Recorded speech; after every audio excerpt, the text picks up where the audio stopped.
Bueno, muchísimas gracias por venir a esta actividad organizada por el Instituto Pasteur de Montevideo, pero en esta preciosa casa del Centro Cultural de España que nos dio el espacio y sobre todo la amabilidad de recibirnos para hablar de ciencia.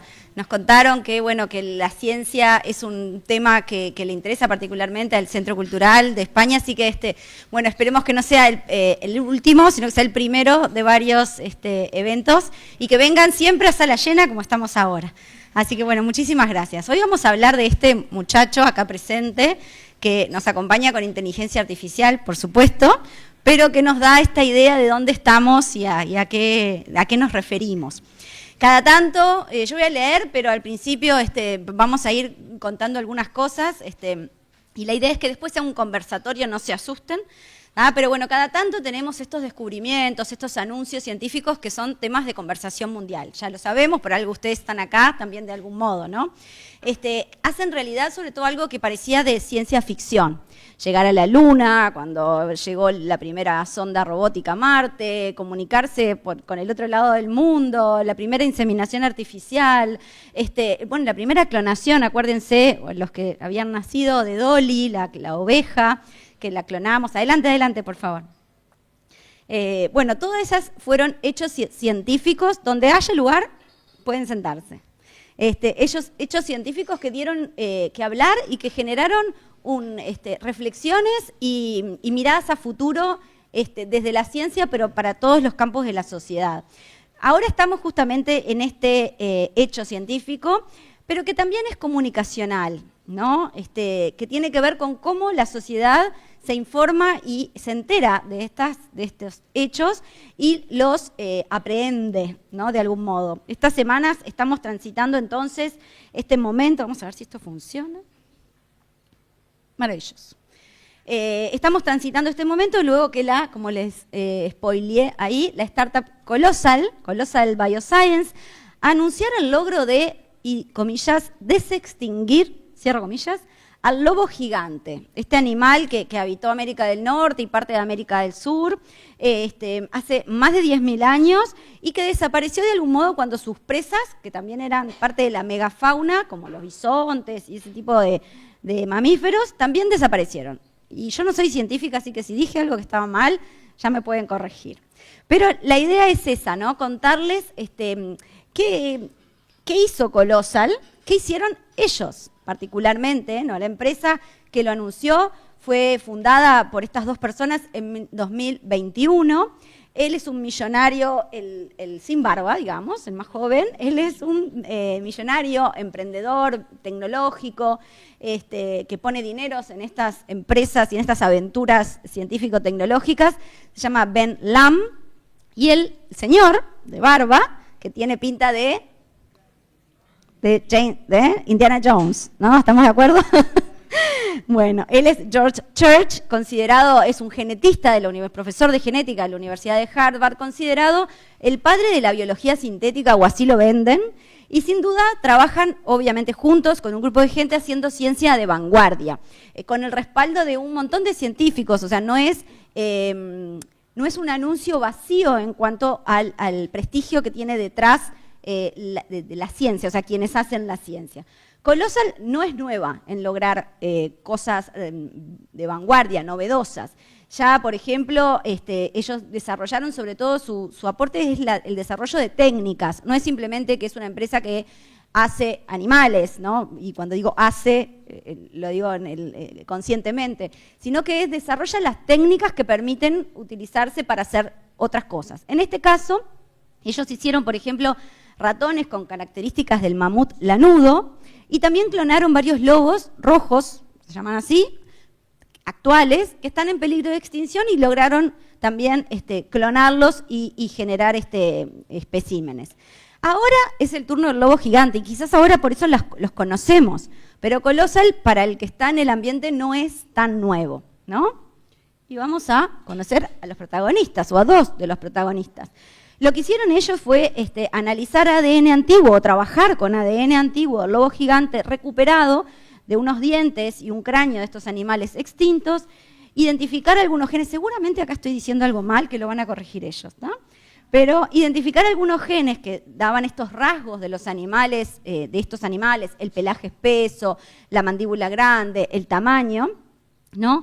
Y trabajar sobre el genoma de un animal actual, el lobo gris, ¿no? Para dar estas características identitarias. Entonces, como dijo Lav Dalen, que es otro prestigioso profesor de genómica evolutiva de la Universidad de Estocolmo, que forma parte, que es asesor de Colossal, él dijo, es 99,9% genoma de lobo gris, o sea, de un lobo actual, ¿no? Pero afirmó que lleva los genes del lobo gigante, y estos genes lo hacen parecer más a un lobo gigante que cualquier otra cosa que hayamos visto en los últimos 13.000 años.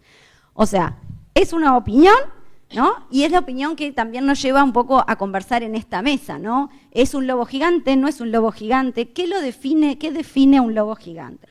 Pero así fue que nacieron tres, acá tenemos dos lobos, primeros dos machos que hoy tienen 6 meses y una hembra que hoy tiene 3 meses. Y vamos a compartir, si funciona la tecnología, 1 minuto de un video hecho por Colossal. Uy, no, ¿ven? Que no figura la tecnología.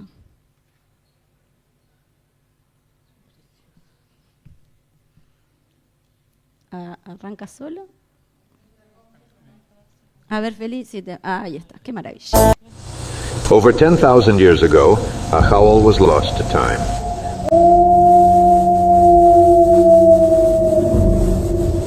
But today it returns. Meet Remus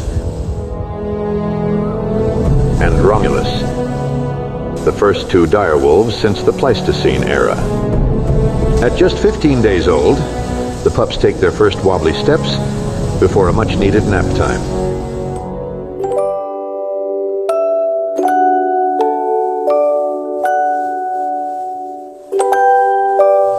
At 1 month, the pups enter a pivotal stage of development, the transitional phase. Here, they begin to growl, chew, and take the first steps into the world beyond the den.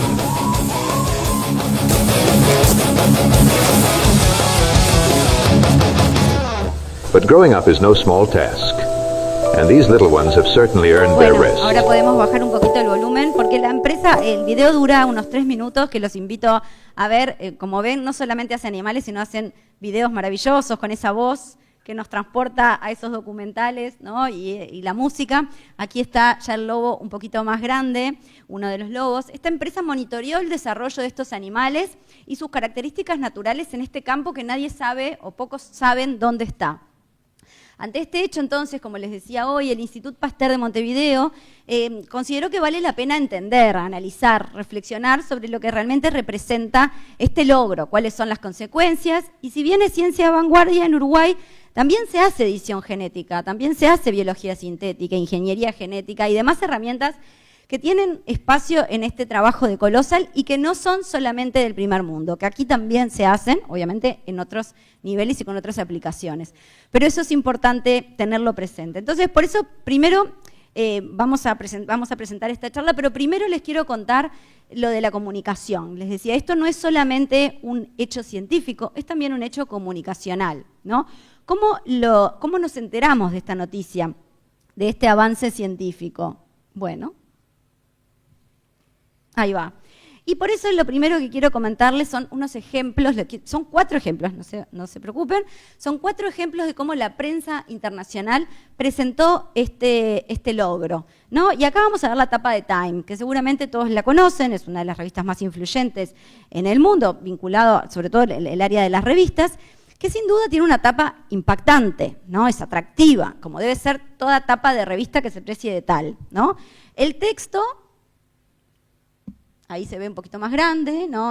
La palabra extinta, tachada, ahí vamos a ver, y este es Remo, él es un lobo gigante, bueno, se puede leer. Es un texto ganchero, como digo, ¿no? Que lo que tiene que tener cualquier tapa de revista. Pero lo que dice acá de estas pocas frases, en realidad hay una sola que es precisa, ¿no? Y es un poco lo que va a tratar la mesa. ¿Y cuál les parece que es la frase que es precisa? Que es la más precisa de todas. este es Remo. Esa es la única frase que más o menos tiene un grado de precisión bastante, extremo, ¿no? Lo demás es todo discutible e incluso incorrecto, y un poco lo que vamos a tratar de hablar de esta mesa, ¿no? Pero esta fue la tapa de Time, y así es como mucha gente se enteró de este hecho, ¿no? Después vamos a hablar de la tapa de otra revista, y estoy muy norte porque obviamente tiene que ver con una noticia que surgió en Estados Unidos, pero bueno, acá tenemos otra tapa de otra revista icónica, es de New Yorker, que también, en realidad no es la tapa, es la primera página de la nota. Es, como dice allí, el lobo gigante está de vuelta, regresa, ¿no? Y acá tenemos, ¿no?, dos partes de este título que tiene 1, 2, 3, 4, 5 palabras, ¿no? Pero tiene dos partes. El lobo gigante y regresa. Y las dos son discutibles, ¿no? Entonces eso es un poco lo que cuando informamos, cuando comunicamos sobre ciencia y estamos en esa línea entre atraer desde una tapa o desde un título y desde informar realmente con precisión. Ese es el dilema de la comunicación también, y sobre todo de la comunicación científica. Pero ahora vamos a ver, por ejemplo, The New York Times, que es un diario, y que en este caso yo traje a la sección de ciencia. Y veamos la diferencia, y traigo ahí al periodista, que es un periodista que hace como él mismo se presenta, que hace muchos años que se dedica a hablar de la desextinción, y entonces acá hay una relativización importante desde el título, sutil pero importante. Como dice ahí, ¿no? Los científicos, voy a leer porque no veo desde acá, los científicos reviven al lobo gigante o algo parecido. Entonces, la primera parte es un poco lo que dicen las otras revistas, pero la segunda parte es una relativización que tiene mucho valor, ¿no? Porque da la idea de, bueno, quizás no es tan así, pero es algo parecido, ¿no? Y como dice ahí, bueno, los lobos gigantes que se extinguieron, que se hicieron famosos por la serie de Game of Thrones, se extinguieron hace 13.000 años. Ahora los investigadores han criado cachorros para llevar los genes de sus primos ancestrales. O sea, ya da un poquito más de información de que realmente qué es lo que tienen estos lobos, ¿no? Tienen los genes de sus primos. En unas líneas también ya está informando algo más y más preciso que en las demás revistas. Y traigo el hecho de que es una sección de ciencia porque las otras son tapas generalistas que quizás están escritas por periodistas, quizás no, definitivamente están escritas por periodistas que no son de ciencia o que no cubren sistemáticamente ciencia y que pueden no saber determinadas sutilezas de la precisión, ¿no? Entonces, ahora vamos a ver otra revista que también es científica, pionera en cubrir temas tecnológicos, no sé qué, y en sección de ciencia lo que dice es esto: los científicos anuncian haber traído de regreso al lobo gigante.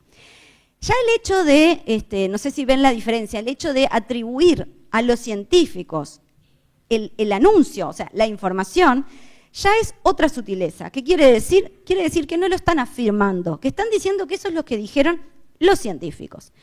Y los científicos pueden equivocarse, pueden decir algo que es mentira y después yo lo desmiento. Pero en principio no lo estoy afirmando como una verdad, porque cuando una persona lee un diario, lo que está buscando es determinadas certezas.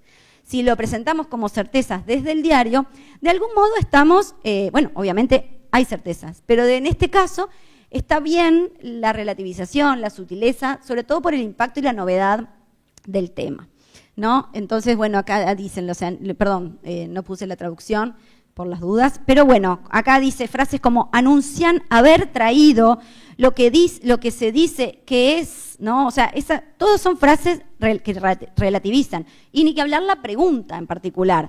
¿Eso lo convierte en el lobo gigante?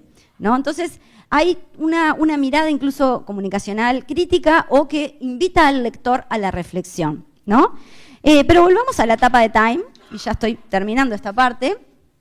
Como les decía, acá hay casi que una frase que es precisa, ¿no? Las demás frases son afirmaciones que pueden ser, que no son irrefutables, que pueden ser erróneas, ¿no? Y en particular la última frase es la más compleja. Las especies en peligro de extinción podrían cambiar para siempre.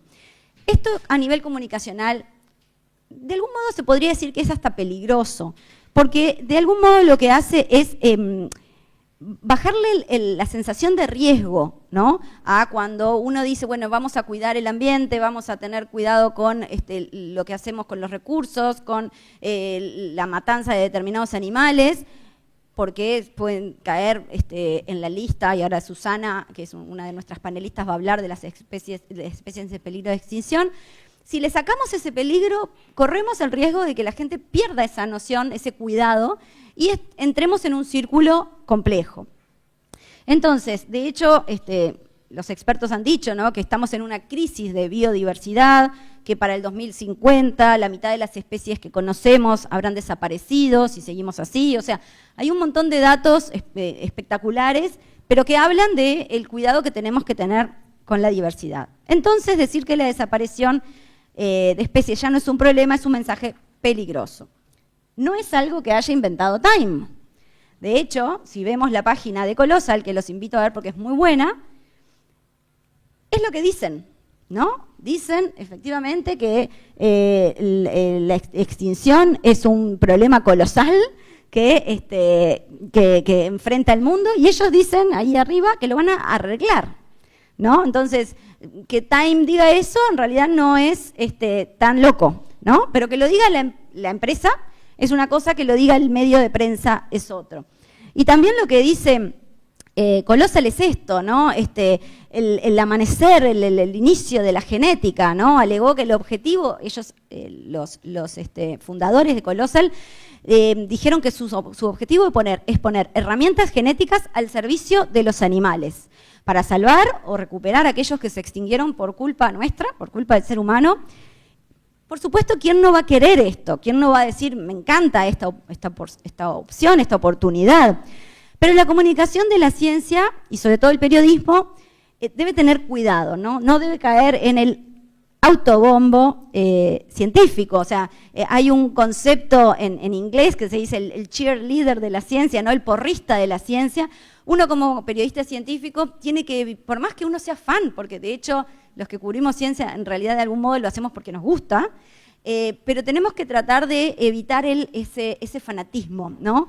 ¿Para qué? Para ser críticos, porque nos debemos al público, nos debemos a que la información llegue lo menos sesgada posible a la población, para que sea la población la que tenga los elementos y evalúe.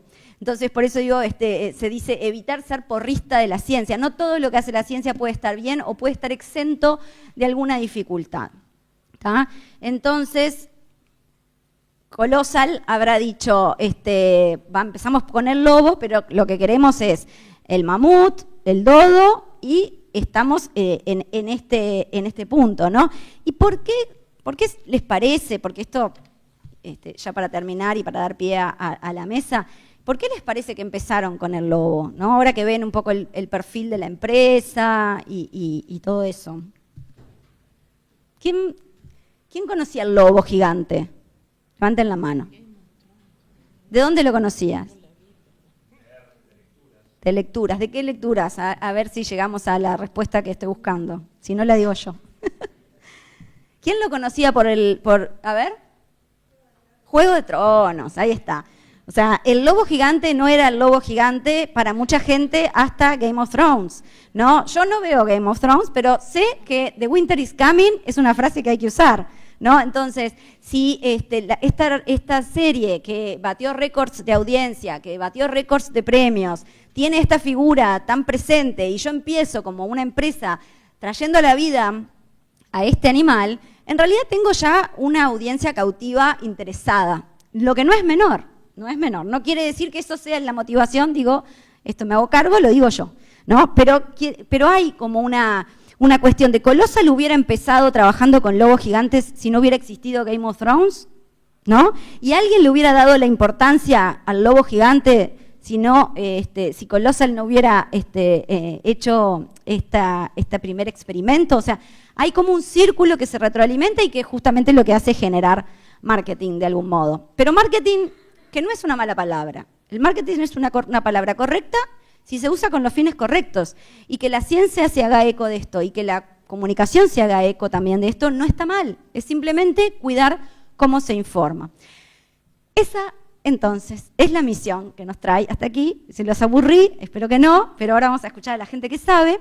de esta mesa, ¿no? Dando voz a expertos y expertas que desde sus disciplinas, porque acá hay diferentes disciplinas que van a presentar y van a echar luz sobre el tema. Por eso primero vamos a invitar a Juan Pablo Tosar, investigador del Instituto Pasteur y de la Facultad de Ciencias, que no quiere ser presentado explícitamente como experto, pero es profesor de la Facultad de Ciencias, de una asignatura que trata sobre el ADN antiguo.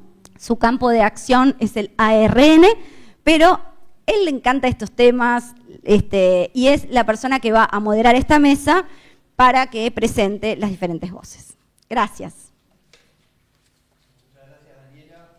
Vinieron por el logo de Game of Thrones, se llevan una clase de periodismo científico gratis, y eso está incluido.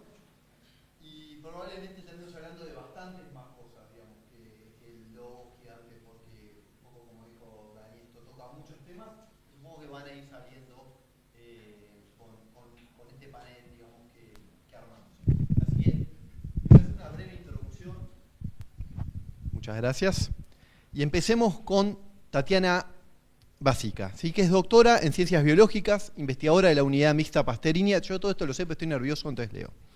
Y en su trabajo utiliza herramientas de la ingeniería genética, en particular CRISPR-Cas9, para el control de artrópodos plaga que representan un problema para el agro. Y ustedes dirán, ¿qué tiene esto que ver? Pues todo que ver. Entonces, antes, lo que vamos a hacer es con cada panelista vamos a contar un poco, vamos a darle la chance un poco de contar sobre qué los trae aquí, por qué toca su expertise, su área de trabajo, esta temática. Entonces, Tatiana, contanos un poco brevemente sobre la edición genética, qué es esto de CRISPR, que se pronuncia CRISPR en particular, qué implica editar un genoma y qué podemos hacer hoy con CRISPR y qué no. Hola, ¿qué tal? Buenas tardes a todos. Bueno, mi nombre es Tatiana. Gracias, Pablo, por presentarme. Y bueno, la edición génica o la edición genética lo que involucra es técnicas que utilizamos para modificar el genoma. Y cuando hablamos de genoma estamos hablando de la secuencia de ADN, que es la que contiene la información en nuestros organismos. Y bueno, y respecto a cómo nosotros podemos hacer para hacer edición génica, para modificar el genoma, podemos usar técnicas de la ingeniería genética para hacerlo. Y una de estas herramientas es CRISPR-Cas9, que bueno, se descubrió como un sistema que funciona en bacterias, pero fue adaptado para usar como herramienta la biotecnología, y se le llaman las tijeras moleculares.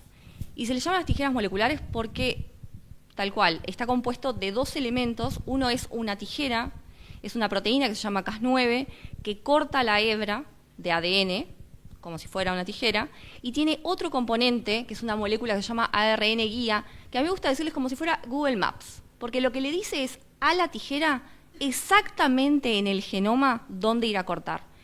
Y esto significó un hallazgo muy importante para el área de la biología molecular, para el área de la genética y para el área de la biotecnología, porque era un proceso que era muy difícil de hacer. Una vez que nosotros conseguimos cortar esa secuencia de ADN, nosotros podemos agregar cosas, remover cosas o modificar. Después, respecto a qué cosas se pueden hacer con CRISPR-Cas9, la parte que a mí me gusta más rescatar, que es la que yo trabajo día a día, es más el área de la biología básica, donde nos permite entender procesos como mecanismos moleculares, de cómo funcionan las enfermedades, diferentes tipos de cáncer, pero también tiene aplicaciones en el área de biotecnología. Por ejemplo, hay algunas enfermedades que se sabe que la causa es genética y son pequeñas modificaciones en el ADN de una única letra. No sé si se recuerdan que el ADN está escrito en un lenguaje de 4 letras, ACTG, y se ha permitido revertir esas enfermedades con esta técnica. A modo de ejemplo tenemos la anemia falciforme y también tenemos una ceguera asociada al albinismo.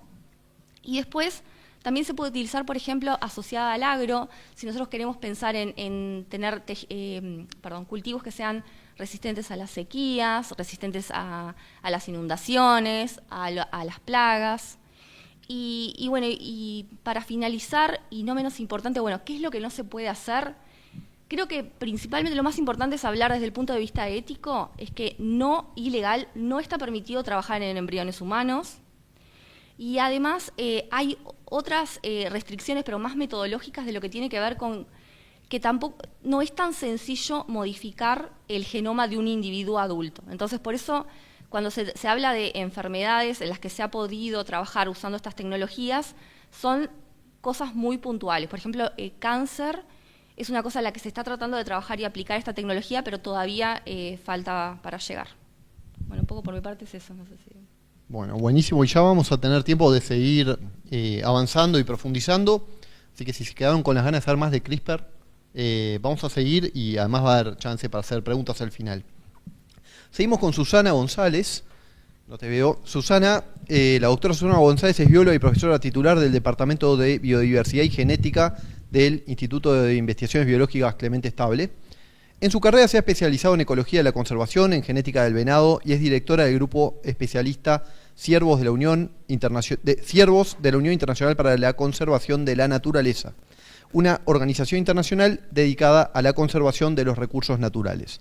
Entonces, si en el caso de por qué Tatiana, digamos, la doctora Basica, estaba claro, digamos, por qué está acá, en este caso también es bastante obvio, y por ahí podemos empezar charlando un poco acerca de biodiversidad, ecología y en particular de las especies en peligro de extinción. Bueno, también agradezco estar acá, no sé si se oye bien, sí. Y bueno, y gracias Juan Pablo por la presentación, y yo quería que estuviera representado el tema no solo de mi formación y dónde trabajo acá en Uruguay, sino que también soy directora del grupo especialista de ciervos a nivel mundial, ¿no? de la IUCN, y es una actividad frecuente que realizamos en este organismo, evaluar las especies. En el caso de los ciervos hay más de 64 especies y la mayoría de las especies de Latinoamérica están amenazadas. Y bueno, y para ser breve, quiero explicarles un poco cómo se define si una especie tiene alguna amenaza. Se define con criterios que fueron establecidos por la doctora Georgina Mays ya hace muchos años. Le llevó mucho tiempo desarrollar estos criterios. Y bueno, y esos criterios se hacen en base a la biología de la especie, el conocimiento que hay sobre la especie en particular, porque se aplica en venados, se aplica en invertebrados, se aplica en hongos, o sea, esa lista tiene esos criterios para hacer la lista es para toda la biodiversidad. Y por eso quería también como explicar que estar con cierto rasgo de peligro de extinción es una tarea difícil de evaluar y también difícil de revertir. O sea, cuando una especie se la considera críticamente amenazada, que es el riesgo mayor, ya como que sabemos que es inevitable, porque hay programas de dinámica poblacional que se puede establecer cuándo esa especie, cuántos años le faltan para extinguirse. Y puede extinguirse en la naturaleza y que haya un repositorio en cautiverio, que muchas veces ocurre. Hay un ejemplo en ciervos que es el ciervo del padre David, que pasó eso.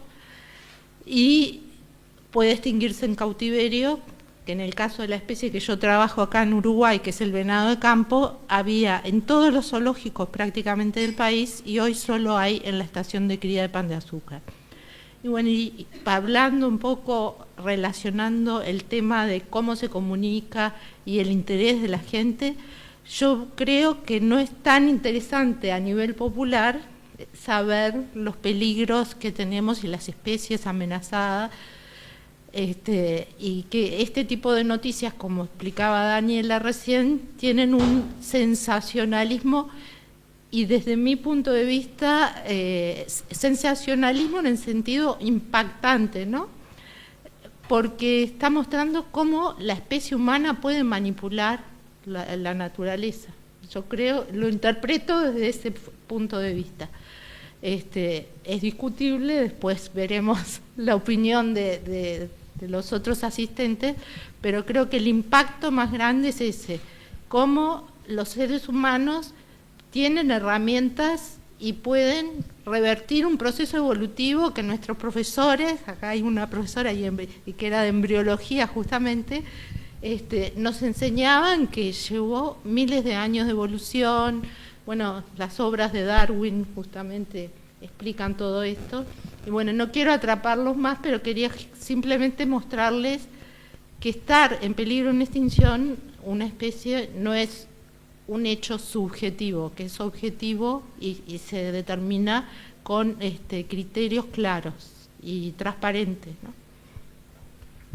Buenísimo. Y la idea era empezar muy light, con una pequeña presentación, pero podemos ir un poco ya al hueso, porque, y generar algo de debate, porque hay alguien que posiblemente no estaría de acuerdo con algo que dijiste, que es el ministro de Interior de Estados Unidos, que ahora viniendo para acá, escuchaba en el auto una entrevista, porque tú decías que que es difícil, es un proceso no reversible y complicado, digamos, ahora en esta entrevista, en un escenario de cortes importantes a la financiación de la actividad científica y de la preservación de especies en particular, o sea, esto muestra que ya no es un problema, y de hecho la frase la tengo acá en el celular, en la entrevista decía, elegí la especie que quieras y llamás a colosal y ya está. Así que ahí tenemos un poco, digamos, de debate sobre qué tan complicado es el tema, ¿no? O sea, no es solo la comunicación, o mejor dicho, ya hay actores de alto nivel que se están haciendo eco de esto. Pero bueno, seguimos con, vamos al pasado con Luciano Varela. El doctor Varela es paleontólogo, es investigador de la Facultad de Ciencias de la UDELAR. Su investigación se centra en los mamíferos que habitaron América del Sur durante el Pleistoceno tardío, que es algo así como 11.000 años atrás, y en particular sobre la evolución, ecología y extinción de la megafauna, incluyendo perezosos terrestres y gliptodontes. Y me avisan por la cucaracha que mañana va a recibir el premio a mejor tesis de doctorado por parte del PSIVA Biología.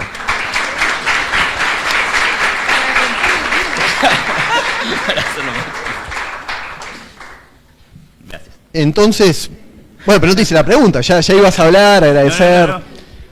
Bueno, ¿qué podemos saber entonces del pasado en base al registro fósil, como históricamente, digamos, ha hecho la paleontología, pero también toda esta tecnología del ADN antiguo, que aquí es muy importante porque ese genoma del lobo extinto primero se secuenció, y sobre la secuencia del lobo extinto se cambió la secuencia, digamos, del lobo gris por ingeniería genética. Entonces, esa tecnología del ADN antiguo también, ¿qué impacto ha tenido en el estudio del pasado? Y también acá es importante ver que Tatiana hablaba de CRISPR, y eso fue un premio Nobel para dos investigadoras que desarrollaron la herramienta hace pocos años, Jennifer Doudna y Carpenter. Y Carpentier, ¿sí? Y también un premio Nobel muy reciente en Medicina y Fisiología vino para Svante Pääbo por todo el desarrollo de la tecnología del ADN antiguo. Así que hay varios premios Nobel acá en juego. Bueno, gracias por la presentación, gracias a todos por venir. Creo que desde el punto de vista de la paleontología, para hacerlo rápido, en paleontología trabajamos esencialmente sobre fósiles, son restos de los organismos que vivieron en la Tierra antiguamente, en el pasado. Los restos no necesariamente tienen que ser restos de un organismo muerto, no tienen que ser huesos, pueden ser de cualquier tipo de organismo, pueden ser hojas de plantas, pueden ser huellas, pero esencialmente creo que para no hacerlo muy extenso, uno de los aportes que podemos ver a partir de la paleontología es la historia de la vida en la Tierra, y eso tiene como un cambio importante en la historia, que es una evidencia clara de la evolución. Eso fue como el gran aporte, si se puede mencionar de alguna forma. Pero respecto a la ecología o a la extinción, lo que nos permite ver desde mi punto de vista la paleontología es que estos procesos o estas discusiones que estamos teniendo sobre biodiversidad, por ejemplo, o sobre extinción, en el registro fósil nosotros lo vemos como algo que es muy dinámico. No es algo estático, no es algo que se haya mantenido a lo largo de la historia de la Tierra como estable, sino que podemos ver que la biodiversidad ha tenido grandes aumentos y descensos a lo largo de la historia de la Tierra por diferentes motivos. Uno de ellos, las extinciones, y ahí, hablando de extinciones, de nuevo, es algo muy dinámico y se puede separar Básicamente podríamos, a grueso modo, separar la extinción como dos procesos en el registro fósil. Una extinción de fondo, en la cual es un proceso totalmente natural, donde las especies tienen una vida determinada, aparece una especie y se extingue. Y entonces esa extinción de fondo marca una tasa, una cantidad de especies que se extinguen por periodo de tiempo, que es bastante constante en el tiempo. Y después tenemos eventos de extinciones masivas, muchos de ellos muy conocidos, sobre todo el evento en el cual se extinguen los dinosaurios. Y en esos muchos eventos de extinciones masivas tenemos algunos que son muy importantes, con una extinción del 90-95% de las especies que había, al menos que tenemos registro que había en ese momento en la Tierra. Entonces creo que en relación al estudio de la paleontología eso nos marca como una temporalidad que es totalmente diferente a la que podemos ver cuando estamos estudiando especies actuales. En relación al ADN antiguo, creo que debe ser algo similar a lo que ocurrió con el ADN y la investigación en ADN en especies actuales. El mayor impacto en investigación en paleontología ha sido en relación a cómo interpretamos el parentesco, lo que sabemos sobre el parentesco de las especies fósiles respecto a las especies modernas. Eso es lo que más se ha desarrollado en los últimos 10, 20 años quizás, pero 10 años sobre todo. Y recién ahora se están empezando a generar como la posibilidad de estudios más complejos, quizás accediendo a patógenos, accediendo bueno, hay ADN ambiental, no quiero entrar en detalle, y a estudios poblacionales de especies extintas y ese tipo de estudios que son como cada vez más complejos, pero el gran cambio ha sido en cómo interpretamos cómo son las relaciones en parentesco. En paleontología nosotros nos teníamos que guiar simplemente por la morfología, por cómo es la forma de los animales, por cómo comparábamos la forma entre especies extintas y especies actuales, y esto ha sido una herramienta novedosa que ha cambiado bastante ese aspecto, por ejemplo. Excelente. Muchas gracias, Luciano. Y seguimos aquí al lado con Felipe Trachtenberg. El doctor Felipe Trachtenberg es bioquímico, investigador del Instituto Pasteur de Montevideo y fundador de la startup biotecnológica LocBio. Desde allí su trabajo se enfoca en la biología sintética, que consiste en diseñar o modificar organismos para que cumplan funciones específicas como producir medicamentos, detectar enfermedades o transformar materiales. Y Felipe se arrepiente de haber cometido un error que una mañana entramos a discutir por WhatsApp sobre este tema, digamos, de Colosio, bien temprano en la mañana, y era un grupo y empezó a haber un poco de ambiente crítico, y Felipe en general cuando todos van para allá, él va para el otro lado. Y empezó a defender que los avances, la importancia de la biología sintética, todo lo que tiene para aportarnos. Entonces, contanos, Felipe, sobre la biología sintética, todo lo que tiene para aportarnos, en qué estamos hoy y también qué están haciendo en LocBio, si están haciendo lobos gigantes o qué. Bueno, muchas gracias. Me arrepiento de haber hablado, claramente. Pero bueno, un poco la biología sintética es como una disciplina relativamente nueva, que pues ya tiene capaz que 1 o 2 décadas, donde se juntan distintos saberes, desde la biología, la matemática, la computación, y que lo que busca es diseñar sistemas biológicos que pueden ser células o organismos, pero con la misma filosofía que es la ingeniería. O sea, que uno pueda construir sistemas biológicos como si uno construyera carreteras o puentes, con la misma filosofía, de decir, diseño algo y puedo generar algún tipo de función o material nuevo que nos pueda ser de utilidad. Esto tiene un impacto enorme, sobre todo para lo que es generar terapias, hacer terapias mucho más baratas, en la bioeconomía, que tendría que ser la bioproducción. O sea, uno podría producir un montón de compuestos que químicamente tienen un impacto climático enorme, uno las podría hacer sintetizadas en organismos vivos y hacerlo de forma más barata y más simple. Y también se considera que podrían ser herramientas increíbles para bioremediar, que sería como curar ambientes que están contaminados, o sea que podrían tener un impacto positivo en el cambio climático, etc. Eso es un poco la biología sintética.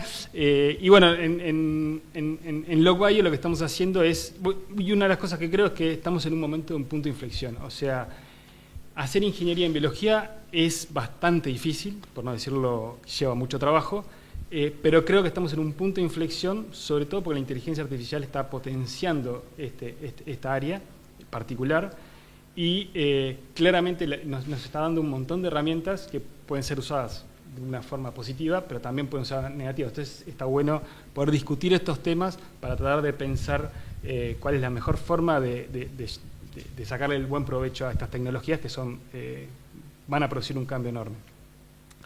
Y bueno, en Lockwire lo que estamos haciendo es una empresa que desarrolló una tecnología que permite, si pongo como una analogía, es que permite construir como pequeños dispositivos que podemos implementar en células. O sea, que podemos poner sensores, circuitos y programar cosas dentro de células como si fueran computadoras. Y eso lo que nos va a permitir es generar terapias que cumplan funciones específicas y que sean programables. Vendría a ser como un lenguaje de programación, pero en biología. Es un poco la tecnología que estamos desarrollando y que estamos en las primeras etapas de desarrollo. Bueno, muchas gracias, Felipe. Y como ven, venimos así, llegamos al final y volvemos de vuelta a los orígenes con Javier Massa, que es filósofo y comunicador, director del Departamento de Humanidades y Comunicación de la Universidad Católica del Uruguay. Su especialidad es la filosofía de la tecnología, en particular la intersección entre tecnología y la pregunta por la construcción de sentido de la vida. Entonces, Javier, la pregunta aquí pertinente es, ¿quién estudia filosofía de la tecnología hoy en día? ¿Y por qué es algo... No es eso de hipótesis, hago el experimento? Contanos sobre la filosofía de la tecnología. Bien. Bueno, gracias por la invitación y gracias por la pregunta, además, porque creo que está buenísima. A ver, ¿quién hace filosofía de la tecnología hoy? No profesionalmente, todos. Porque, digamos, del siglo XX para adelante, el mundo nos viene forzando la mano a hacer filosofía de la tecnología obligados.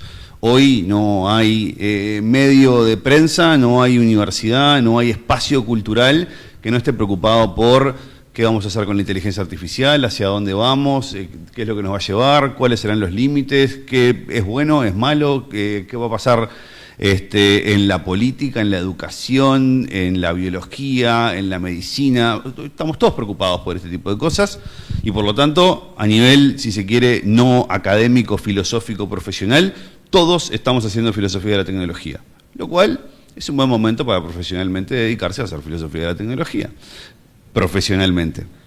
En ese sentido, la filosofía, si se quiere, yo te diría que con bastante énfasis, después de la Segunda Guerra Mundial, se viene ocupando bastante de pensar en la tecnología, sobre todo porque en la Segunda Guerra Mundial hay un quiebre claro con, digamos, solución final, campos de concentración, etcétera, etcétera, en lo que se llamó la crisis de la razón instrumental, y post detonaciones de las bombas atómicas, donde los dos grandes bloques de poder en el mundo terminan utilizando avances técnicos científicos con, digamos, consecuencias para nada, si se quiere, provechosas. Lo que nos despierta de lo que llamábamos en filosofía el sueño del progreso. Esa idea de que cuanto más avanzáramos en el conocimiento científico-técnico, mejor mundo íbamos a construir. Y la Segunda Guerra Mundial nos hizo un cachote grandote que nos dijo, de eso nada, ¿sí? Entonces, a partir de ese momento, la filosofía se empieza a cuestionar poderosamente el porvenir de los avances, si se quiere, técnicos científicos.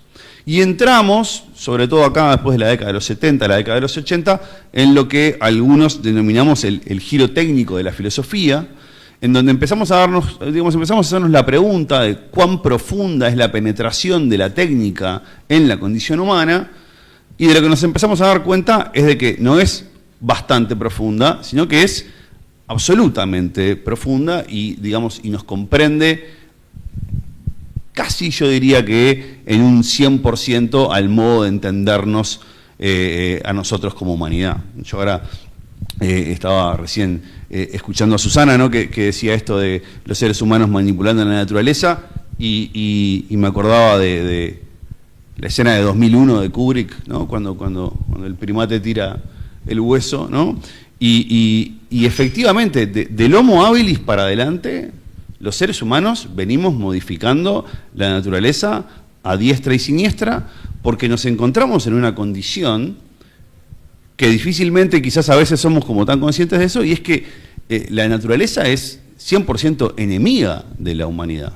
Somos la criatura no habilitada para sobrevivir en condiciones naturales. Entonces, lo que hacemos es justamente violentar la naturaleza, quebrarla, partirla, forzarle la mano para poder sobrevivir. Y acá estamos, parados sobre concreto, abrigaditos, ¿no?, al amparo del frío, hablando por estos aparatos que amplifican nuestra voz, y hemos construido una especie de ramificaciones técnicas que nos permiten sobrevivir en el mundo y además nos permiten proyectar nuestra humanidad a todos lados.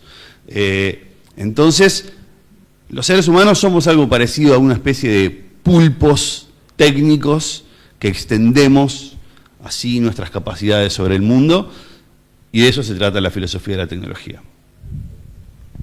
Bueno, clarísima la explicación, y quiero ver si entendí bien y entendí un poco lo que todos expusieron. Estaba pensando, mientras escuchaba, la posibilidad de que hagamos una especie de colosal uruguayo, ¿sí?, que no se llamaría colosal, pienso que se llamaría más o menos o algo así. Sí, claro, y de repente Susana puede elegirnos un ciervo extinto, Luciano le secuencia el ADN, se lo da a Tatiana, digamos, para que edite genéticamente a un ciervo Axis actual. Felipe puede colaborar con el diseño, entonces decir, bueno, sé que no son cuernos, son astas, que en las astas sean fluorescentes, así los vemos en la noche y no los pisamos con los autos. Y Javier nos dice qué están haciendo, ¿no? O sea, es más o menos así funcionaría. Entonces, pensando en eso, pero hablando un poco más en serio, y ahora vamos a empezar a hacer preguntas para quien las quiera recoger, pero esta específica para Tatiana, porque me quedé con ganas de saber más de CRISPR en Uruguay. ¿Qué estamos haciendo? ¿Cómo se está aplicando esta técnica hoy día aquí? Bueno, en mi caso, el proyecto donde yo estoy trabajando, yo trabajo en un proyecto que usa esa herramienta para editar el genoma de una mosca que es Cocleomia omnivorax, es la mosca de la bichera, que es una mosca que pone los huevos en heridas de mamíferos, pero acá más que nada tenemos problema con el ganado y bueno, también los animales de compañía. Entonces lo que estamos tratando de hacer es modificar el genoma y desarrollar lo que se conoce como una estrategia de control biológico. Entonces como que conseguir disminuir la capacidad reproductiva de la especie y disminuir los focos de la mosca. Eso es lo que hacemos con CRISPR, por lo menos en el laboratorio. ¿Vieron? No es un lobo gigante, es una mosca. Ya una pregunta que es filosófica pero súper técnica a la vez. Podemos saber el concepto de desextinción, ¿sí? Si aquí estamos tomando la copia de un animal extinto y quirúrgicamente cambiando, editando algunos sitios en este caso, un lobo gris. En concreto son 20 ediciones que se hicieron en el genoma del lobo gris en 14 genes para obtener esos cachorros adorables que vimos en los videos. ¿Podemos hablar de qué es la especie extinta? ¿Qué opina la biología respecto al concepto? ¿Se está trayendo a la vida una especie del pasado? ¿Es un lobo gris modificado? ¿Qué nombre técnico le pondrían a esto? Quien quiera tomarlos. Yo puedo hacer un comentario antes de que pasemos cosas. Si no, le preguntamos a Daniela. A mí me gustó, yo estuve leyendo un poco y me gustó la opinión de un biólogo que decía que en realidad es un lobo gris modificado. Sí. Esa es mi opinión, pero Susana seguro que... Estoy de acuerdo con esa opinión. También he leído, he discutido, porque estos días he tenido varias... Creo que todos pero periodistas que me han llamado, consultas, entrevistas, Y bueno, y no sé bien, en un momento salió la palabra híbrido, no sé si lo leí, si lo dijimos, y bueno, y sería un Canis lupus, o el nombre del género es re complicado, es Ascetium dirus, modificado, no sé. Aparte hay una cosa que yo en el laboratorio que me formé en Estados Unidos, el biólogo que trabajaba, Robert Wayne, especialista en ADN antiguo, colega de Pavot, y especialista en cánidos. Y bueno, y ahí se trabajó mucho en ese laboratorio, en todo el tema de la evolución de los cánidos, de canis, vamos a decir los lobos, las posibles hibridaciones que hubieron, Canis lupus y el lobo rojo, y con el coyote. Entonces, como que es algo que puede ocurrir en la naturaleza. O sea, entonces también no hay que olvidarse de ese tema. Y después está el tema de el perro, el que es Canis lupus, era Canis doméstico, pero pasó a ser Canis lupus con las revisiones sistemáticas. Y si uno mira un chihuahua, mira un perro, hay una especie de perro mexicano que no tiene pelos, que es así, es feo, pobre, pero es interesante por ser la evolución, cómo fue. Estamos hablando de un gran danés, un chihuahua y ese perro mexicano de la misma especie.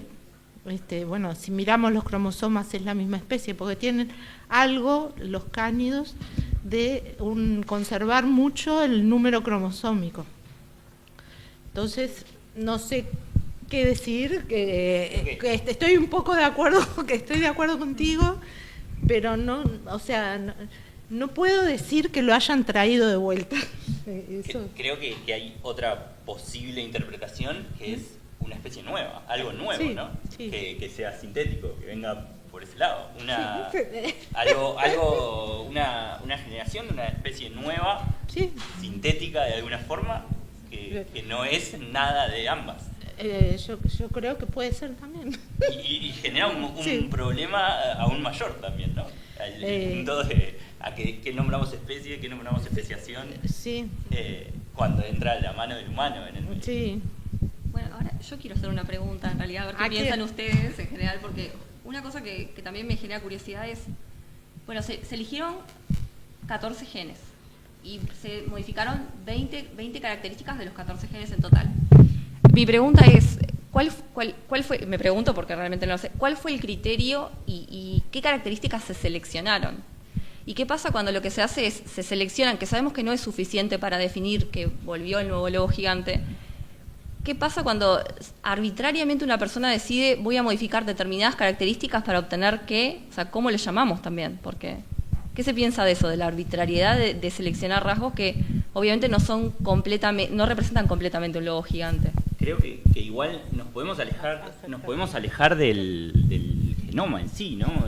Para nosotros estar pensando en si desextinguieron una especie o no, hay un montón de otras características de una especie que no están consideradas y que quizás, no quiero decir imposible, porque imposible es como que no tiene mucho sentido con el tiempo y el tiempo puede hacer que las cosas cambien mucho, pero el comportamiento, qué pasa con los microorganismos que están en el intestino, qué pasa con un montón de cosas que componen a una población de una especie y que hasta cierto punto, al menos hoy en día, es imposible de recuperar. Entonces, en esos términos, incluso si se pudiese modificar más genes y se pudiese obtener un fenotipo idéntico a esa especie extinta, sería muy discutible si realmente lo que se está trayendo es la especie, cuando pasaron un montón de miles de años de que esa especie está extinta y se cortó esa continuidad, y es muy difícil pensar en que se pueda lograr eso de esas otras características. Sin ir más lejos, no sé cómo funciona la técnica, por ejemplo, en el ADN mitocondrial. Eso yo no lo desconozco, y cómo eso lo podés... la técnica de CRISPR. Claro, vos podés editar ADN mitocondrial. Estos lobos tienen ADN mitocondrial de su Claro. madre, que es una loba gris. Sí, en realidad no lo sé. No tengo experiencia en Claro. ADN mitocondrial. Sí. Entonces, pero seguramente no, fue solo genómico, o sea, Claro. nuclear. Entonces, el ADN mitocondrial que se obtiene de la línea materna, Sí. en este caso, en estos lobos, sin ir más lejos, es completamente de lobo gris. Sí. Entonces hay un montón de limitantes que hace que hablar de desextinción en sí, por eso es que se ha bajado el término Sí. y no sea, porque es muy difícil, es prácticamente, muchos cuestionan que sea imposible el hecho de desextinguir. No, a ver. No, iba a decir que buenísimo porque, de hecho, 3000 años después seguimos discutiendo sobre una pregunta que la planteó Aristóteles en la física, y es ¿qué hace que una cosa sea una cosa y no otra cosa? ¿No? Básicamente esa pregunta la planteó Aristóteles en la física y en la metafísica, y la seguimos discutiendo en este momento acá. 3000 años, evolución científica y tecnológica por delante, y nos seguimos dando de bruces contra la misma pregunta, ¿no? Creo que igual esta es un poquito más complicada que la que se planteó Aristóteles. Ahí hay, de hecho, un experimento mental que plantea un filósofo grecorromano que se llama Plutarco, filósofo historiador. Como ustedes saben, los filósofos, por una cuestión sindical, tenemos que hablar de los griegos siempre, así que acá yo estoy cumpliendo con la cuota. Entonces, Plutarco plantea un problema que se llama el problema del barco de Teseo, ¿no? Es un experimento mental, y dice, el barco de Teseo es un barco que va recorriendo varios puertos, y como le pasa a los barcos, habitualmente se va rompiendo, ¿no? Entonces, el barco de Teseo, a medida que va circulando por los distintos puertos, se va rompiendo y le van cambiando las distintas piezas al barco. Llega un punto en donde ya el barco de Teseo no posee ninguna de las piezas originales que lo hicieron ser el barco de Teseo, sino que ya es el barco de Teseo lleno de piezas nuevas. Y la pregunta de Plutarco es, bueno, ¿podemos decir que este barco es el mismo barco de Teseo o ya es una otra cosa, ¿no? Y listo, como hacemos los filósofos, siempre planteamos más preguntas a otras preguntas. Así que yo no tengo la respuesta, pero sé hacer esto. No sé si ven, este panel es buenísimo porque yo me puedo parar e ir, ellos se hacen preguntas, se contestan, es el mejor panel. Y la verdad que sobre este tema creo que podemos seguir horas, pero Dani está con el cartel de 15 minutos y sí, estamos bien. No, también estaba pensando en el futuro, ¿no? Luego de que extingamos a los perros y dentro de 10.000 años encuentren a ese caniche mexicano sin pelos, le secuencien el ADN, lo hagan miles de copias y digan, estos son los perros que tenían hace 10.000 años, ¿no? O sea, con la pérdida de la diversidad genética también es un tema grande cuando se habla de una especie que no es un individuo y el genoma de un individuo. Ahora, esto que salió de que esto es al final del día es una síntesis, es una criatura nueva, modificada. Escuché, Felipe, que estaba yendo a un congreso de biología sintética la semana que viene y me preguntaba si se discute en esos contextos, si la biología sintética está discutiendo sobre los posibles peligros y cómo mitigarlos, digamos, cómo poder de alguna forma controlar a seres vivos tan modificados que puedan ser distintos y no controlables con las formas como controlamos a los actuales. ¿Qué tiene la biología sintética para contarnos? Bueno, creo que todavía no llegó a nada concreto. Sí, por ejemplo, desde lo que sí se está empezando a discutir y que es un tema que está muy emparentado, es lo que se llama la ingeniería de proteínas, que es otra disciplina bastante emparentada, en el cual uno puede crear moléculas con una forma específica en la computadora y después que tengan funciones. Por ejemplo, uno podría hacer un anticuerpo en la computadora y después demostrar que tiene un efecto.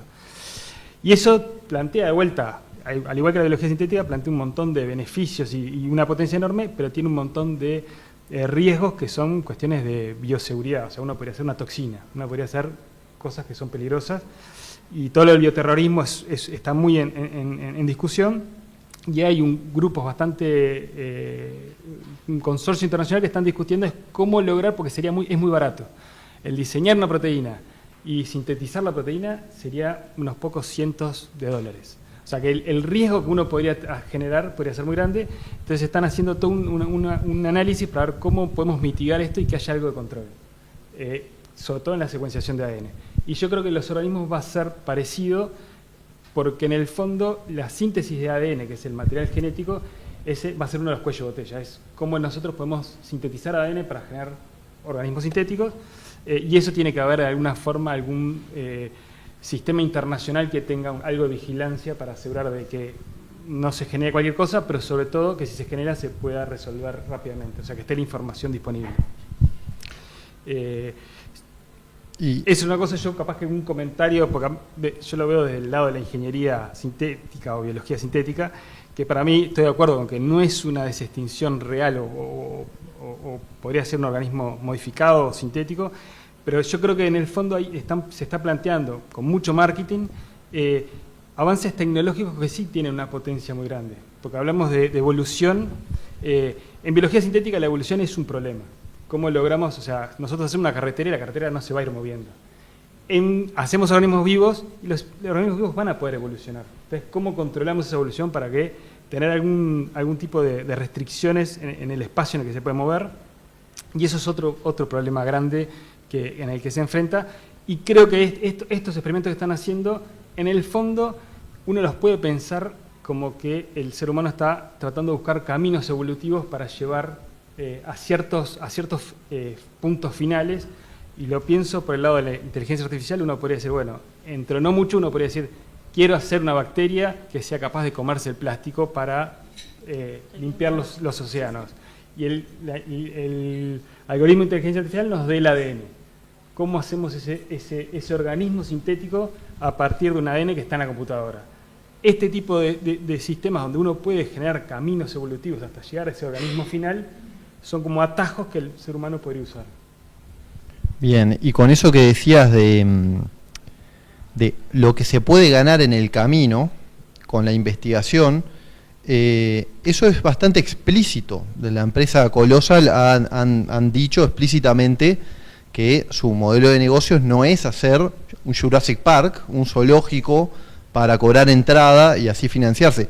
Han levantado nada menos que $400 millones. O sea, hay gente que ha puesto $400 millones con la expectativa de lo que esa empresa pueda tal vez generar. Y han insistido que en realidad es lo que se aprenda en el camino, o sea, es como un activo bien importante, lo que se aprenda en el camino de la biotecnología. Y a eso quería detenerme, pero antes de eso me preguntaba... porque uno podría pensar en decir, bueno, hagamos un zoológico de lobos gigantes y mamuts, o la posibilidad de largarlos al mundo, ¿no? De hecho, con el mamut lanudo decían, lo vamos a largar en la tundra y van a pisar la nieve y evitar el deshielo y detener el calentamiento global. Eso es parte del discurso, digamos, de Colossal. Con los lobos ya dijeron que no, que van a quedar allí, que no los van a soltar, lo cual... sí, no querría encontrarme con un lobo gigante en un paseo, pero si quisieran hacerlo o si se soltaran, ¿qué riesgos perciben en cuanto a qué podemos aprender de todas las especies invasoras? Y estoy pensando en el picudo rojo, digamos, que ha destrozado todas nuestras palmeras. ¿Qué tienen para comentar al respecto?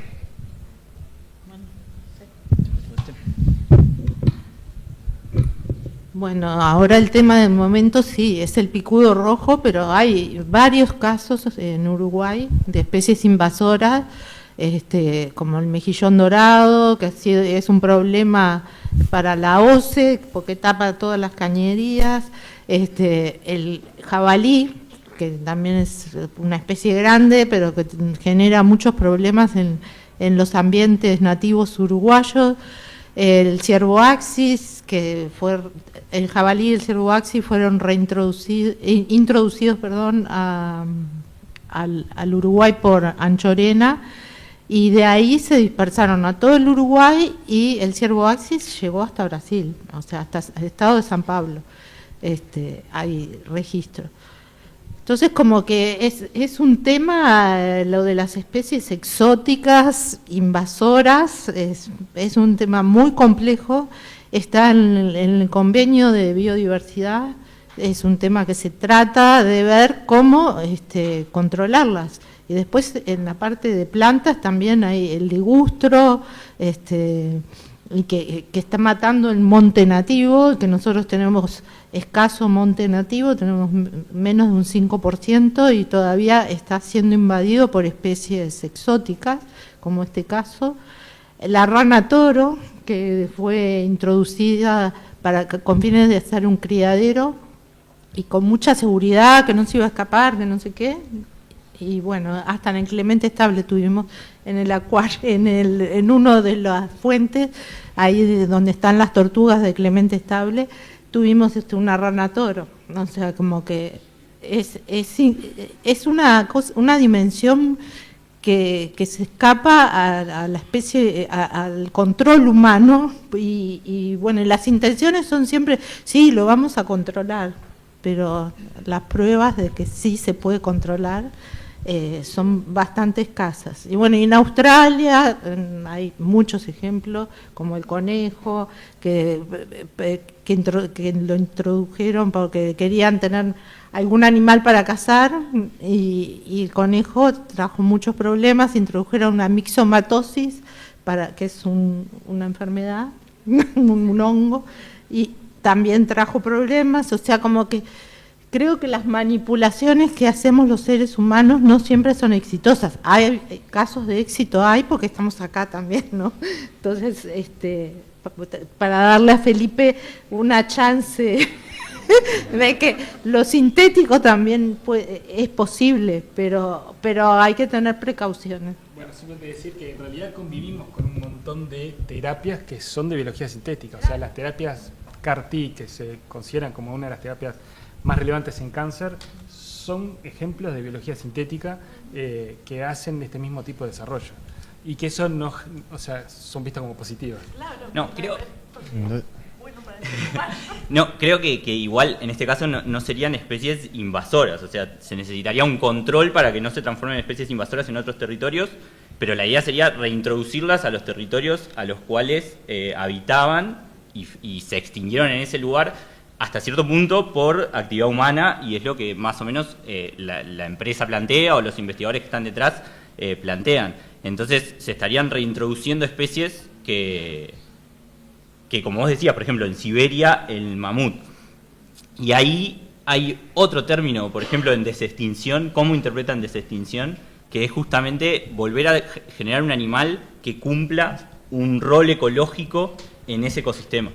Entonces, no necesariamente es el animal el que se desextingue, pero sí es ese rol ecológico que pasa a cumplir y que se perdió por actividad humana. Entonces, eso es como otra discusión donde se estaría, es una forma de restauración desde el punto de vista de cómo lo ven los investigadores, llevado al extremo quizás, pero sin ir más lejos, acá en Uruguay, vos decías, perezosos, gliptodontes, un montón de organismos de la megafauna que se extinguieron, pero muy probablemente por causa humana, con un impacto sobre los ecosistemas inmenso, que recién estamos como entendiendo la dimensión de ese impacto, y entonces hasta qué punto lo que hoy en día nosotros planteamos como natural es realmente natural y no es producto de una actividad humana que es anterior a que incluso los investigadores empezasen a reconocer ciertas dinámicas ecológicas. Entonces, en ese aspecto, igual estoy de acuerdo con Susana que se requiere un montón de investigación como para que esas cosas funcionen de determinada forma, ¿no? Estamos hablando de mucho tiempo y los ecosistemas han cambiado, pero eso no quita que el estado natural que nosotros percibimos hoy no necesariamente es el que se desarrolló a lo largo de millones de años y se llevó a esos ecosistemas. Bien, excelente. No nos está quedando demasiado tiempo, pero noté cuando Daniela hoy mostraba la página de Colossal Bioscience, había un texto allí y que me llamó la atención, y ahora entré el celular y habla un poco de la extinción. Es un gran problema, lo vamos a reparar, como dijo Daniela, cuenta ahí un poco de lo que hacen, y dice, para avanzar la economía de la biología y el poder curativo de la genética, y luego dice en inglés, to make humanity more human, para hacer la humanidad más humana. ¿Eso qué tiene que ver con el lobo gigante? ¿Qué tiene que ver con el mamut lanudo?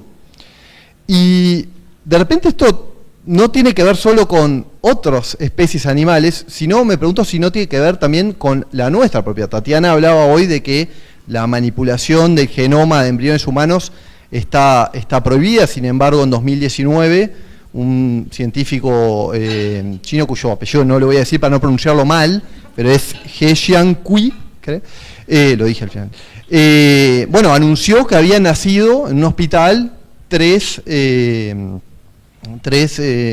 bebés que había editado para que no tengan el receptor del HIV, y son los llamados bebés CRISPR, que ahora deben tener 5 años, 6 años.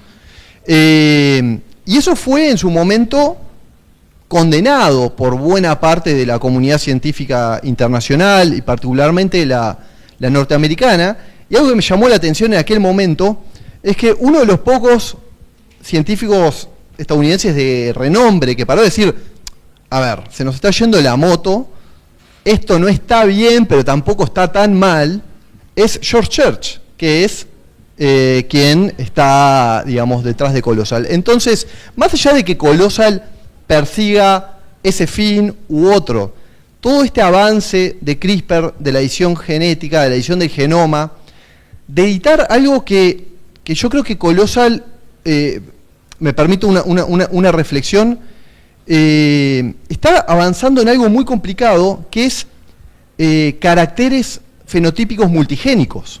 Ustedes saben que si yo quiero ser más alto o más bajo, no hay un gen de la altura, no hay un único gen que pueda tocar, sino que hay pedacitos de genes por todos lados que influyen, cada uno a su manera, un poquito en caracteres como la altura, como la inteligencia, como un montón de aspectos. Y de alguna forma eso ahora se sabe, porque hoy la genética ha avanzado lo suficiente para saber qué genes, y por eso Colossal de alguna forma está diciendo, bueno, qué genes tienen que ver con el pelo del mamut, qué genes tienen que ver con el color y la musculatura del lobo. Entonces, estos avances en ingeniería genética, en genes, en características fenotípicas multigénicas que se pueden tocar de a 20, como vemos, están abriendo paso a la era de la edición genómica de embriones, que hoy día está prohibida, pero que ya vimos que pese a eso ocurre. ¿Cómo ven eso? Y en tal caso, ¿qué tenemos para decir? ¿Hacemos como con el lobo gigante, esperamos que pase y después hacemos un panel? ¿O ya hoy tenemos algo para decir, por ejemplo, de la filosofía? ¿Qué tiene para comentarnos? A ver, súper interesante, porque de hecho este es quizás uno de los temas más viejos cuando nos ponemos a pensar en reflexiones en torno a la filosofía de la técnica y justamente a las consecuencias que el hacer técnico, la intervención técnica del ser humano puede tener en la humanidad, en el mundo, digamos, a mediano o largo plazo, ¿no? Esa ha sido una de las preocupaciones más importantes de la filosofía de la técnica desde tiempos ancestrales. O sea, estoy hablando de que hay diversos mitos que abordan este tema como un problema en sí mismo, ¿no? La caja de Pandora, por ejemplo, o particularmente a mí hay uno que me resulta muy interesante, que es la historia del golem en el folclore judío, ¿no? O sea, hay una comunidad judía que se ve amenazada, y lo que hacen es crear un monstruo de barro para protegerse de los agresores, ¿no? El monstruo de barro, que es un artificio técnico, logra repeler a todos los agresores de esa comunidad, pero inmediatamente después de que logra su cometido, digamos, como digamos, no tienen, digamos, la comunidad pierde el control sobre el monstruo de barro y el monstruo de barro se vuelve sobre sus propios creadores. Mito de digamos, Mary Shelley va a escribir Frankenstein en el 1800 básicamente con la misma idea, ¿no? Y esta idea de que a los seres humanos, ¿no? Y acá, por ejemplo, también se mezclan otras versiones, ¿no? Donde los dioses intervienen castigando a los seres humanos por haber hecho esto. A diferencia de los dioses, que tienen esa previsión eterna, ¿no? No lo tenemos, ¿no? Crean en Dios o no crean en Dios, esto es una cuestión mitológica, más allá de cómo pensamos el mundo, ¿no? Y lo que nos pasa es eso, es que decimos, bueno, a ver, tenemos como la visión a corto, si querés mediano plazo, pero esa visión a largo plazo, ¿no? Es la que de alguna manera nos termina como despertando en la mitad de la noche, ¿no? Y esto de decir, bueno, y no sabemos qué es lo que va a pasar con esto que acabamos de hacer dentro de 100, 200, 400 años. Esos cambios, digamos, exponenciales, inimaginables de la tecnología, son los que nos desvelan, y particularmente esta cuestión de que la tecnología se nos da vuelta, ¿no? O sea, justamente nos termina saliendo el tiro por la culata muchas veces, con muchas intervenciones técnicas, como por ejemplo sucedió con la bomba atómica sobre el final de la Segunda Guerra Mundial, la energía y la bomba atómica por ende, ¿no? Con la línea de ensamble y aplicada al exterminio masivo de personas en el Holocausto, y podríamos seguir, ¿no? Esta cuestión de que nos dimos cuenta en un determinado momento que los avances técnicos científicos no vienen con un imperativo moral, y que ese imperativo moral, en definitiva, sigue estando en manos de nosotros, y de esto de seguir conversando y ponernos de acuerdo, porque tampoco los imperativos morales nos van a bajar de arriba y nos lo van a dictar ni los dioses, ni los gobiernos, ni nadie más que no seamos las personas en este tipo de discusiones. Eso también nos da otro tipo de miedo, de que parece que nos tenemos que poner de acuerdo a qué cosas le tenemos que poner freno y a qué cosas le tenemos que dar para adelante. Y ese tipo de decisiones son complejas y también son inciertas. Entonces, creo que cada vez que pasan este tipo de cosas, nos aparecen ese tipo de miedos, ¿no? Es decir, mirá, esto puede ser maravilloso, pero cuidado, pero cuidado. Y esa señal de alarma, yo diría que está inserta en nuestra cultura, por lo menos desde que tenemos memoria histórica, la podemos rastrear así, como con un hilito, de modo muy claro. No creo que nos la podamos sacar de encima, seguro que no en el corto plazo. ¿Tenemos tiempo para preguntas del público? No tenemos tiempo para muchas preguntas del público, pero aquí tienen a este panel experto, y si alguien tiene alguna pregunta que quieran hacerle a alguno de los expositores o a todos, seamos acotados con la formulación de la pregunta y de las respuestas. Bien. ¿Por aquí? No. Iba a decir que mientras pensaba, porque capaz salía soy bastante lego en estos temas, pero Tatiana hoy decía que hablaban de un mix del lobo, o un resultado de esa modificación que era un mix, y hablaste de que se modificaron 14 genes y algunas características de esos genes. 14 genes, ¿cuántos son en el volumen de genes? Y las características que modificaron, ¿cuántos son en el volumen de las características que tiene un gene? Y 14 genes, si no me equivoco, en 20.000 son. Solo 14 genes en 20.000. Y un poco el comentario que yo hacía, que también, como este trabajo no está publicado en lo que nosotros nos manejamos, que son revistas científicas arbitradas por pares, donde se revisa, y son cosas que fueron publicadas en la prensa o en la propia revista, no sabemos a ciencia cierta las características que se eligieron. ¿Por qué? Y un poco era lo que mencionaba Daniela también al principio, que parece que algunas características seleccionadas, o sea, van más de la mano de hacerlo más parecido a la serie Game of Thrones, o de Juego de Tronos, que otra cosa. Entonces, sí, realmente es poco. O sea, en un pool de 20.000 genes, sí. Con ese porcentaje, el lobo no va a ser más grande que un lobo común. Bueno, no, porque sin embargo sí, consiguieron modificar justamente entre el color del pelaje, el tamaño, esas características que le dan una apariencia diferente, que yo creo que es eso, es como una prueba de concepto de mostrar, miren qué diferente este animal del lobo gris. Tenemos ahí una pregunta de un que se vino vestido para la ocasión. Parate y mostrar el look.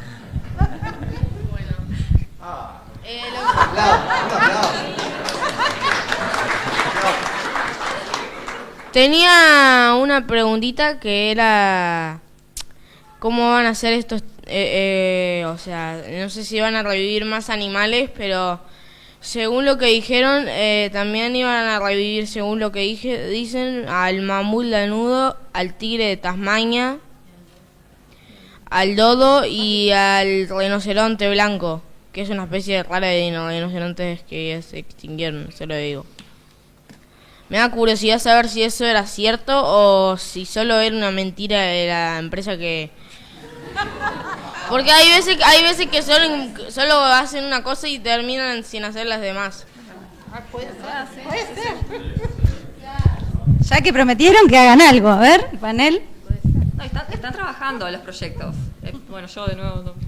No, están trabajando los proyectos. El proyecto del mamut es el proyecto más antiguo y ellos comenzó con el trabajo de George Church y Beth Shapiro.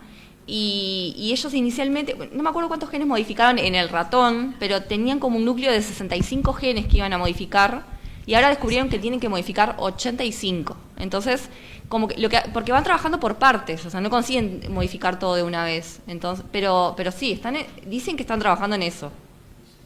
Sí. ¿Qué otra pregunta tenías? Una pregunta. ¿Cómo nos aseguramos de que no vamos a jugar a Dios? O sea, ¿cómo nos aseguramos que no vamos a jugar a modificar las especies como se nos dé la gana? No nos aseguramos. De hecho, a ver, y en esto lo venimos haciendo hace cientos de años. O sea, no. Digamos, quizás ahora lo estamos haciendo un poco más rápido y de modo un poco más agresivo, pero los venimos haciendo. O sea, vayan a buscar los libros de historia a ver los bocetos de las vacas que dejó Hernán Darias por acá por el Río de la Plata hace como unos 300 años y esas vacas dan miedo, no como las que te miran del costado de la ruta cuando vas para el interior del país. O sea, que no asustan a nadie, quiero decir. En el video tipo se veía como los lobos estaban como en un lugar como, no sé si está correcto decirlo, pero como en cautiverio en sí. Y o sea, y no me acuerdo quién había dicho de esto de si se puede liberar, o sea, si es posible que se puedan liberar y cómo se adaptarían, porque en sí, o sea, están criados en cautiverio y tipo ponerlos en el hábitat natural, o sea, cómo se pueden adaptar.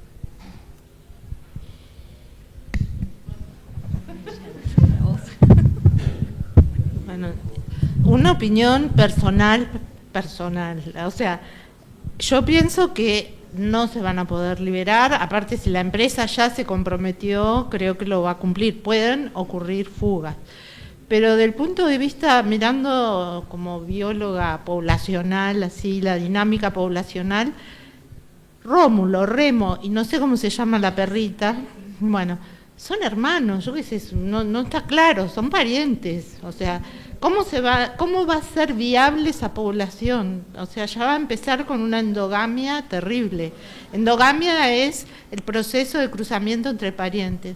Entonces, como que yo creo que esto es un hecho que tenemos ahí los lobos, pero la viabilidad la veo difícil. O sea, y por eso no me angustiaría tanto.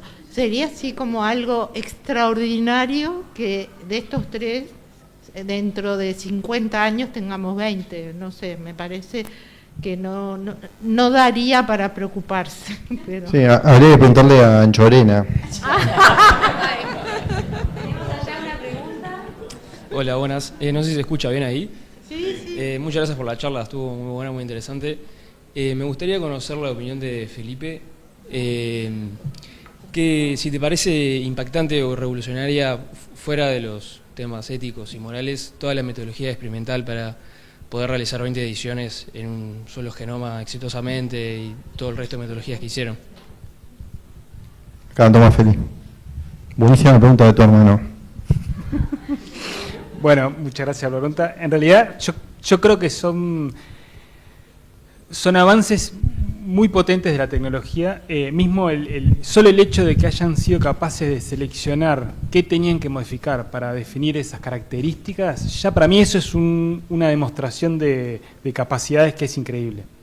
O sea, más allá de la edición es algo que ya se sabe hace mucho tiempo y se puede hacer, te puede llevar más tiempo, menos tiempo, pero que funciona. O sea que yo diría que es impresionante y lo que creo que cada vez vamos a ser mejores en eso. O sea, es algo inevitable, me parece. Bueno, nos quedamos lamentablemente sin tiempo. Perdón, Dani, no es el hermano de Felipe, fue un chiste malo. No es el hermano de Felipe, que sepamos. Muy bien. No, nos quedamos sin tiempo. La verdad que estamos felices de ver que nadie se movió, que la mesa se autopreguntó. O sea, esto es maravilloso. Tenemos un grupo de un liceo acá, no sé si la docente sos tú o no. Está buenísimo, muchas gracias por venir. Me parece que es buenísimo esto que los chicos también del bachillerato también se acerquen a los científicos, a la reflexión. Yo no hablé tanto y no me presenté. Yo soy Daniela Hirschfeld, soy responsable de comunicación del Instituto Pasteur de Montevideo. Y ahora en nombre del instituto, en realidad, entonces quiero agradecer a la mesa, que es una mesa interinstitucional, que eso es lo que nos gustaba. No son solo del instituto y sobre el instituto, aunque el instituto nos rodea por todos lados, sino que son gente que realmente sabe de cada tema. Y si no está en el instituto, también es válido.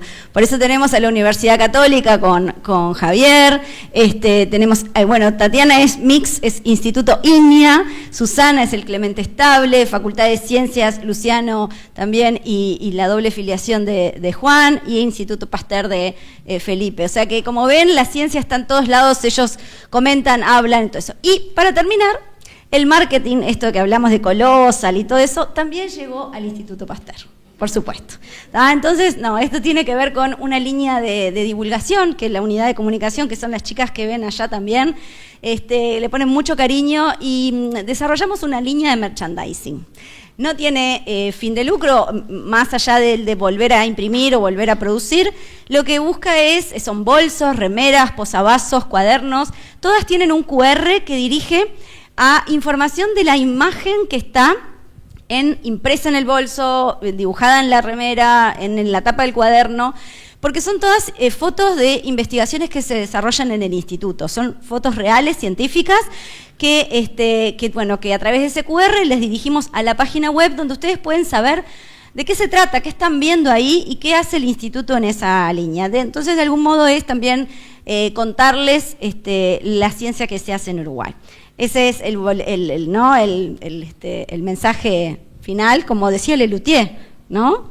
No sé si tienen edad para saber lo que decía Lelutier, pero había un chiste que decía, y a la salida del teatro les vendemos no sé qué cosa. Bueno, y nosotros un poco estamos haciendo eso. Yo pensé que era un set de CRISPR para hacer biohacking. Es la próxima. Pero bueno, nuevamente muchísimas gracias y los esperamos en la próxima.